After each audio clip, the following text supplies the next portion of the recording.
What's up, guys? Mason the Brock Henderson here, and this is Bones, Season 12, Episode 4, The Price for the Past. So I was pleasantly surprised by this episode. After a very good opening episode, and then two really bland, formulaic Bones episodes, I really thought I was going to get another one. I was preparing myself. I'm like, okay, it's probably going to be another Bones episode where I know exactly what's going to happen. I can predict it all because it's so easy to predict. And this into the episode. So I'm like, okay, let's just get through it. I want to get to Agents of S.H.I.E.L.D. Let's watch it. But it actually turned out to be a pretty good episode. And on top of that, it's not very set in stone, everything that happens. It's setting up for, I guess, more of what's going to happen later on this season, which is pretty exciting because Bones doesn't normally do that. Well, it used to. That's when it was good. In the past few seasons, there's been very, very little preparation for future episodes. Most of the time, it's just here's a case, here's a case, here's a case. Mid-season finale, we're setting up for the finale. Here's a case, here's a case, here's a case, and finale, and then that's it. So I'm glad that they're actually setting some stuff up before we get into hopefully what's going to be the nitty-gritty of this final season. Because, if it's a final season, I want it to go out very strong.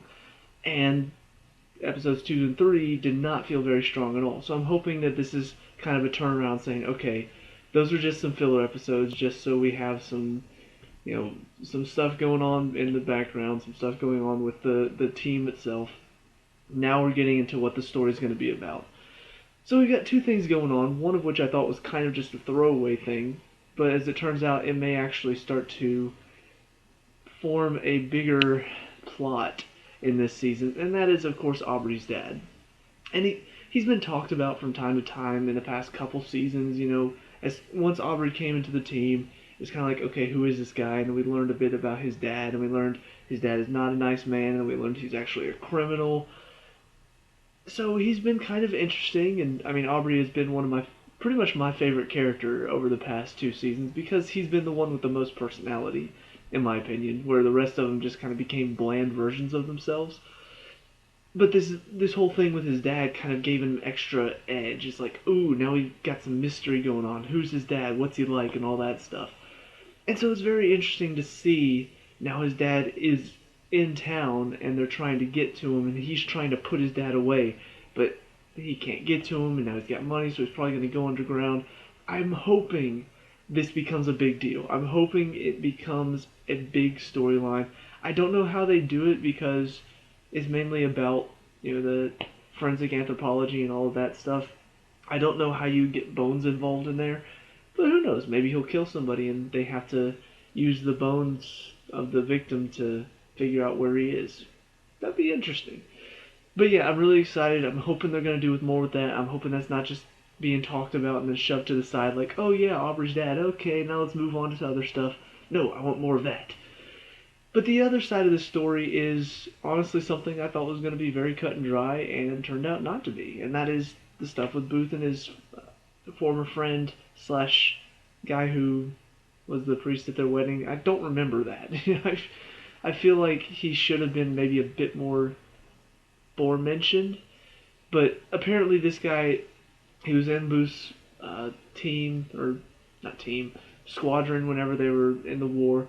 And he was the chaplain, and then they got together. And I'm going to have to go back and look at and see if it's true that this guy was also the priest at Booth and Brennan's wedding. I hope so. I feel like that would add some, I guess, continuity to the show.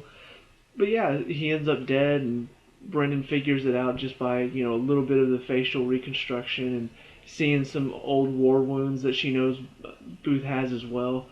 And so they figure out who it is. Booth goes and sees some of his former war buddies that were in the same squadron, and he's questioning them, and then there's one guy who's acting like a jerk. I'm like, okay, so he's going to end up being the guy who gets suspected first, right? Sure enough, he does. I'm like, okay, so it's probably going to be one of the other two guys who are being nice, because, that's just who they are, and they're nice guys, and of course it wouldn't be them, and it turns out to be them, and oh no, shocker, not quite. Whenever they suspected that one guy who was being a jerk, I'm like, see, they're doing exactly what I expect. But then slowly they start to find out that this guy was tortured. I'm like, okay, that doesn't seem like something that those guys would do, but maybe they did. Maybe they'll have some stupid reason by the end of it, like, oh, I had to torture him because he was, I don't know, something. He was a spy the whole time, and I don't know, something stupid like that, right? Well, they get to a warehouse that they track down with, I guess, where the guy was being held, the victim. And they get there, and then they start looking through some stuff, and then all of a sudden, Brennan sees some, I think it was gasoline or some, mainly some, like, gas jars, not jars, cans, in the back. And she's like, that's a bomb. So they run out, huge explosion. They both make it out okay, thankfully, although I don't think being flung up against a car like Booth did would just result in him going away going, ow, oh, no, I'm thinking hospital, but, whatever, minor details. And we come to find out that apparently this guy, the victim, killed himself to protect Booth because he was being tortured to find out. Apparently, Booth killed somebody back in the war, sniped him from several distances away, killed him in front of his son. It's probably this guy's son returning to try to kill him, and so he's trying to figure out who killed his father. I think, I don't know, but yeah, they apparently that's what this was all about the whole time. This guy, Booth's friend, was taken and tortured trying to get Booth's name because they're trying to figure out who killed this guy, and he killed himself to make sure they couldn't get Booth's name out of him. I did not see that coming at all. And it's actually, this is what I call a good plot twist. It's not something that, oh, it's a plot twist because you couldn't have guessed it. No, if you don't give me any clues, if you don't give me any chance of figuring it out. Like one of the best examples, if you guys watch The Nostalgia Critic, in Devil. Like that, it's a plot twist because the woman is possessed by the devil. How's that a plot twist? How are we supposed to know that he could the whole time he was doing stuff outside of people, and then, plot twist, he's possessing the old woman. Yeah, okay, that's great. Plot twist, I guess, because we couldn't have guessed it. In my opinion, a good plot twist is one that gives you all the clues, gets you thinking one way, but then uses those clues and actually turns it against you and makes you go, holy crap, I didn't see that coming. Not, I couldn't see that coming, I didn't see that coming. And that's exactly what happened here. I figured it probably had something to do with war stuff, but I figured it was probably amongst the group. But the fact that it actually turned out to be what happened during the war, something that Booth did during the war that's coming back to haunt him now, I could have gotten there eventually, but I didn't. I didn't think that was going to be it. I didn't think it was going to be, no, it's not one of those guys in the team, in the squadron. I thought for sure it was going to be one of them, because it's just how Bones works. That's how the formula works. It's always, it's the person you least suspect. Well, no, they didn't even really give us the suspect this time. We probably could have eventually gotten to that point, but the fact that they just sort of built it up into this and then released this information on us and just led us up to it, it was really probably one of the better, well done cases.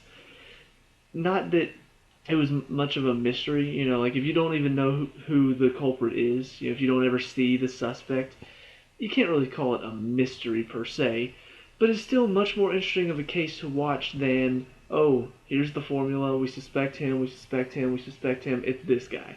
That's just, it's so easy to predict, even bringing the guy in who's acting like a jerk for questioning. There's only one guy out of the three acting like a jerk. Obviously he's going to be a suspect at one point, and it's obviously not going to be him. So even though it didn't go by the formula, there still are formulaic things in there that I think didn't bother me as much because the case as a whole was much better, but still are kind of an issue. So, but going forward, I feel like this is going to be also a big storyline as well as Aubree's father.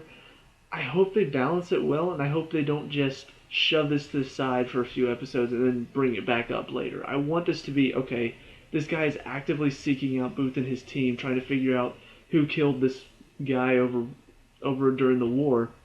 I believe it's going to be the son, just because Booth specifically mentioned, I killed him in front of his own son. Why say that unless it's going to be the son? Like that just, it feels like a kind of out of place line. So, well, I guess, oh, I'm a horrible person because I did that. Yeah, you said that because it's going to be the son. But yeah, I hope this continues to be a thing. I hope in the next episode we see more of them. I guess another squadron member gets picked off, possibly. That would be kind of interesting. And now it's a race against the clock as they're slowly getting picked off one by one, and Booth is now trying to protect them, and it becomes like a firefight. And a guy can dream, like I hope that's what it is. Most likely, it's just going to be another case where I figured it out about 30 minutes in. I hope not, but we will see. So, definitely looking forward to the rest of this season. Hopefully, they take this in some places that I'm not expecting them to go, but who knows. So let me know what you guys think down in the comment section below. What did you like and dislike about this episode? Let me know. We can talk about and discuss all that good stuff. Leave a like and subscribe for future Bones reviews, and I'll see you at the next one. Peace out.